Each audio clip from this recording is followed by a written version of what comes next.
남편은 집에서 버려진 자식이었습니다. 남편은 독립해서 사업을 하면서 크게 성공한 편이었죠. 저는 그냥 평범한 가정에서 자랐어요. 그리고 결혼 전까지 열심히 일을 하면서 살았습니다. 그러다가 27살에 남편을 만나게 되었어요. 결혼 후에도 일을 하다가 아이를 가지게 되어 퇴사를 하고 가정주부로 만족하는 삶을 살고 있었습니다. 그렇게 아이도 2명을 낳고 행복하게 살아가던 도중 저와 고등학생 때부터 친했던 친구인 현정이가 많이 아프다는 사실을 알게 되었어요. 현정이는 22살이라는 어린 나이에 아이를 가지게 되어 결혼을 하게 되었는데 알고 보니 15년 동안 남편이라는 자식한테 맞고 살았더군요. 원래 아이한테는 손을 대지 않았었기에 애가 성인이 될 때까지만 참고 버티려고 했다고 합니다. 그런데 애한테까지 손찌검하는 것을 보게 되었다고 해요.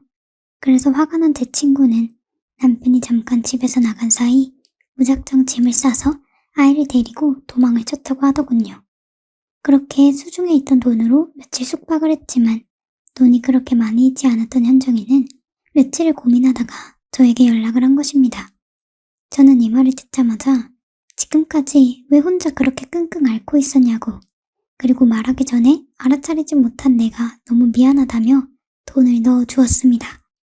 남편이 퇴근하고 현정이의 상황을 말해주니 이렇게 힘들 때에는 서로 도와주면서 살아야 한다면서 돈 받을 생각하지 말고 도와주자고 하면서 먼저 말을 해주더라고요. 그래서 돈을 더 주고 이혼 과정도 도와줬어요. 저에게 평생 고마워하며 살겠다고 잊지 못할 은혜를 받았다고 했죠. 그렇게 현정이는 남편과 깨끗하게 이혼을 한 뒤 아들과 함께 잘 살고 있었고 간간히 연락을 하며 소식을 주고받았죠. 그런데 7년 정도 지나고 남편의 사업이 기울어지기 시작했습니다. 처음에는 남편이 티를 내지 않아서 몰랐었지만 혼자 버티고 버티다가 이제는 불가능하다고 생각했는지 저에게 털어놓더군요. 결국 사업은 폭삭 내려앉게 되었고 저희는 빚을 갚고 아이 2명과 저희 부부가 함께 살기 위한 자금 지급을 얻기 위해 주변 사람들과 가족들에게 손을 내밀었어요. 시댁에서 버린 자식이었던 남편이 망가지게 되니 돈 한 푼도 주지 않으셨고 결국 저희는 친정에 들어가서 살게 되었습니다. 그 상황을 남편과 함께 헤쳐나가기 위해 저도 함께 일을 시작했습니다. 마트에서도 일해보고 편의점, 가게, 주방 등 제가 일할 수 있는 곳이면 어디든 가서 일을 했어요. 사실 남편은 제가 일을 시작하기 전부터 반대했었고 제가 일을 하고 나니까 너무 미안하다며 평생 저에게 잘해줘야겠다고 하더군요. 저는 상황이 이렇다 보니 제 가정을 챙기기에 바빴고 친구들이나 주변을 챙길 정신도 없어서 이때 인간관계가 많이 망가졌어요. 그래도 저에게는 힘든 일까지 털어놓을 수 있었던 현정이가 있었고 저는 현정이에게 저의 상황을 다 말했어요. 처음에는 저를 많이 위로해주면서 이럴 때일수록 힘을 내야 한다며 밥은 먹었냐고 저를 걱정해 주더군요. 그런데 원래 항상 연락을 주고받던 현정이에게 그날 이후로 점점 연락이 뜸해지는 겁니다. 서운하기는 했지만 요새 바쁜가 보다 생각하고 그냥 별 생각을 하지 않게 되었습니다. 그러다가 어느 날 오랜만에 쉬는 날이 생기고 애들하고 남편이 다 약속이 있다고 해서 현정이한테 전화를 걸었어요. 현정아 뭐해? 요새 우리 연락이 뜸한 것 같아서 오랜만에 우리 만날까? 나 바빠. 아 그래? 그럼 다음 주 어때? 다음 주는 바쁘다니까 내가 그쪽으로 갈까? 왜 그렇게 눈치가 없니? 만나기 싫다고. 그만 연락 좀 해. 너만 보면 내가 힘들었던 시절이 떠올라서 숨을 못 쉬겠더라고. 지금까지 제가 도와준 것 때문에 어쩔 수 없이 보고 지냈는데 이제 그만하자며 연락 그만해달라고 하고는 끊어버리더라고요. 그래서 그 문제로 지금까지 그렇게 생각할 줄 몰랐다고 진작 말하지 그랬냐고 하니 저를 차단하겠다며 문자도 보내지 말라고 하는 겁니다. 저 혼자서만 절친이라고 생각했다는 것이라는 걸 깨닫고는 너무 슬펐어요. 그리고 열심히 살아가야 하는 이유 중에 현정이에게 잘 사는 모습 보여줘야겠다는 이유가 하나 더 생기게 되었죠. 그렇게 2년 정도 지나고 저희는 열심히 살아갔고 기울었던 저희의 가정 형편도 나아지기 시작했습니다. 남편이 새롭게 시작한 사업이 또다시 풀리기 시작했고 집도 넓은 곳으로 다시 이사를 가게 되었어요. 남편은 이제 괜찮아, 네 일 그만둬 라고 했고 저는 집에서 아이들과 남편을 위해 열심히 살아가기로 했죠. 남편의 사업은 승승장구하게 되었고 저희는 힘들었던 나날들을 보상받는 거구나 하면서 펑펑 울었던 기억이 있습니다. 예전에 했던 사업보다 수익도 더 많고 여유로워진 남편은 저에게 특별한 기념일이 아니더라도 선물을 많이 살들고 오더군요. 제가 왜 이런 거에 돈을 쓰냐고 뭐라고 하면 지금까지 고생해준 너에게 이제 보답하려고 한다며 억지로 제 손에 쥐어주며 행복한 나날을 보냈어요.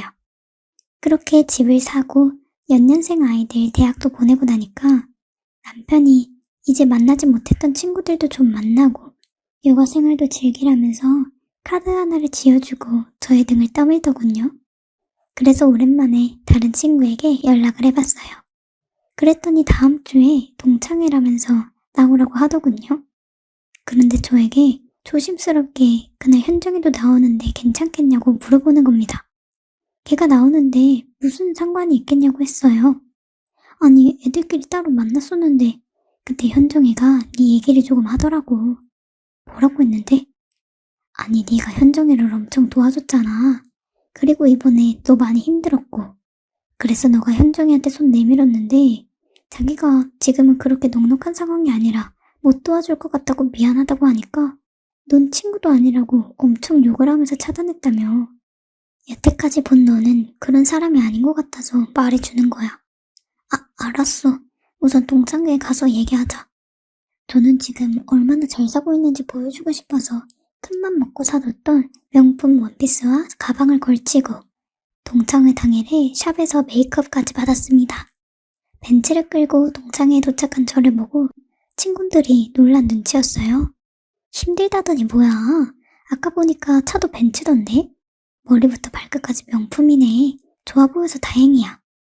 야, 김현정, 민주 괜찮아진 거 왜 말 안 했냐? 또 둘이 절친이라고 짜잔 하려고 했던 거야? 저를 보고 어리 빠져있던 현정이는 환하게 웃으면서 왔냐고 물어보더라고요. 오랜만에 만난 친구들과 신나게 이야기를 하고 즐겁게 놀았습니다. 그런데 동창회가 끝나고 다음날 현정이한테 문자가 왔더라고요. 제가 힘들 때에는 아는 척도 하지 말라고 그러시면서 참 뻔뻔하고 가증스럽더라고요. 민주야 뭐해? 우리 오랜만에 밥이나 먹을까? 그래서 그냥 그러자고 얘기하고 저희 집으로 불렀어요. 약속 시간이 다가오고 현정이가 저희 집으로 오게 되었습니다. 어머 집이 너무 이쁘다. 먼저 밥부터 먹자. 라고 한 뒤 저희는 식탁에 앉아서 밥을 먹기 시작했어요. 그런데 갑자기 현정이가 저를 걱정했다고 말을 하더군요. 그래도 좋아 보여서 다행이다. 나 많이 걱정했어. 네가 이렇게 흔쾌히 나랑 밥 먹고 주겠다고 해서 너무 좋더라. 우리 예전처럼 돌아갈 수 있는 거 맞지? 진심으로 물어보는 거야. 아직도 가만히 생각하면 그때 그랬으면 안 됐었어. 너도 알잖아. 민석이 혼자 키우면서 버거운 일 많은 거. 이렇게 말하면서 울상인 표정을 조금 짓더라고요. 아, 그래. 그래서 애들한테 내가 나쁜 년이다 라고 말하고 다닌 거야? 네가 이제 조금 사는 것 같으니까 나한테 다시 들러붙는 거고? 야, 너 말을 왜 그렇게 해? 아니, 난 이제 좀 풀어보자고 온 거니. 참 뻔뻔하다. 원래 사람이 힘들 때 누구를 옆에 두어야 하는지 알게 된다더니 확실히 알게 되었네요. 너 그럼 오늘 대체 왜 만나자고 한 거야? 하면서 자리를 박차고 일어나길래 제가 일어나서 힘으로 의자에 다시 앉혔어요. 짜증을 내면서 일어나려고 하더니 제 표정을 봤는지 순순히 다시 앉더라고요. 양심이 있는 거야. 내가 그때 얼마나 힘들었는지 무슨 감정으로 그 시기를 살아갔는지 아니? 네가 어떻게 나한테 그런 말을 할 수가 있어? 나도 어쩔 수 없었어. 네가 그런 얘기를 하니까 나도 힘들었을 때 생각이 계속 나고 힘들어서 미칠 것 같았다고. 그럼 내가 다시 잘 사는 거 본 뒤 연락을 하지 말았어야지. 그냥 잘 사는구나, 다행이다 하면서 넘어갔어야 되는 거 아니야? 대체 무슨 생각 있는 거야? 그래, 이렇게 된 김에 말할게. 솔직히 너 마음 약하지 않아? 내가 힘들다고 하면 돈도 주고 도와줬는데 지금이라고 뭐 달라졌겠어? 그래서 국물이라도 떨어질 것 같아서 다시 연락했지. 진심으로 말하는 거야. 라고 하면서 현중이가 앉아있던 의자를 손으로 힘껏 밀어버렸어요. 의자와 함께 넘어가고 화를 내면서 벌떡 일어나더군요. 그러면서 미쳤냐고 하면서 손을 올리려고 하는 거 제가 먼저 현중이의 머리채를 잡고 벽으로 던져버렸어요. 너 다시는 나한테 연락하지 마. 그리고 내 눈에 띄지 마.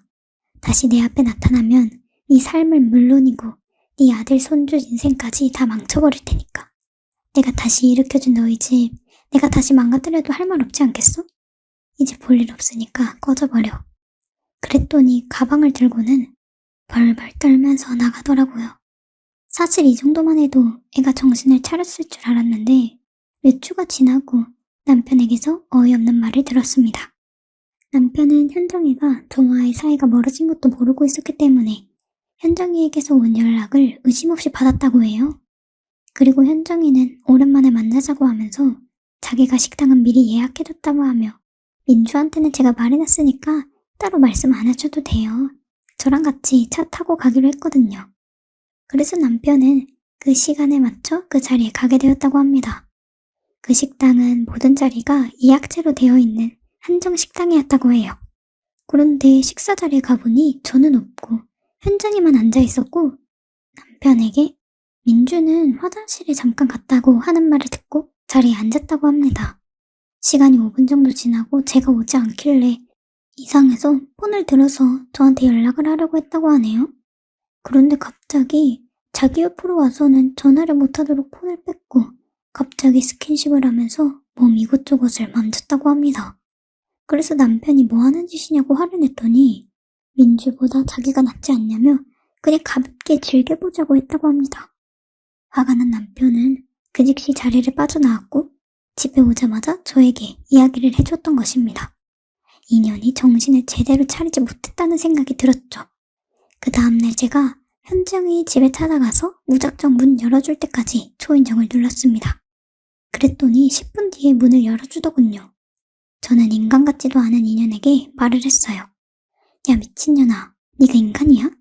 네가 네 남편을 불러서 헛짓거리했다면서?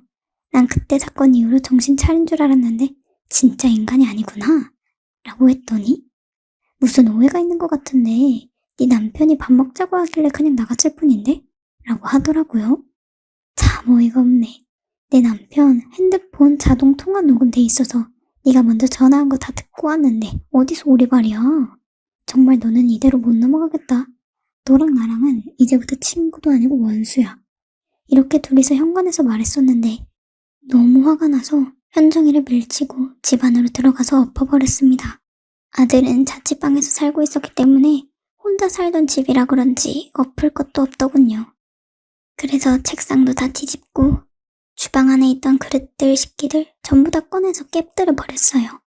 처음에는 저를 말리던 현정이도 지 잘못을 알고 있는지 조금 말리다가 포기하고 그냥 바라만 보고 있더군요. 그리고 제가 제 눈에 띄지 않게 저 아래로 내려가서 혼자 늙어 죽으라고 했습니다. 그리고 그냥 나와버렸어요. 한 달 뒤 그쪽 부근 부동산에 가서 물어보니 그 집 전세였는데 급하게 방 빼서 나갔다고 하더라고요. 지금 현정이는 애들하고도 연락을 모두 끊고 혼자 어딘가로 내려가 사는 것 같았어요. 친구들한테 가끔 현정이 소식을 물어보면 자신들도 모른다고 연락이 끊겼다고 하더군요. 저는 이때 이 일로 인생 공부를 제대로 했습니다. 제 자식들에게도 친구를 너무 믿지 말라고 항상 말해주고 있습니다. 세상에서 제일 무서운 건 사람이라더니 제가 아닌 제 배경만을 원하는 사람이 있다는 것을 절실히 느꼈네요. 느꼈네요.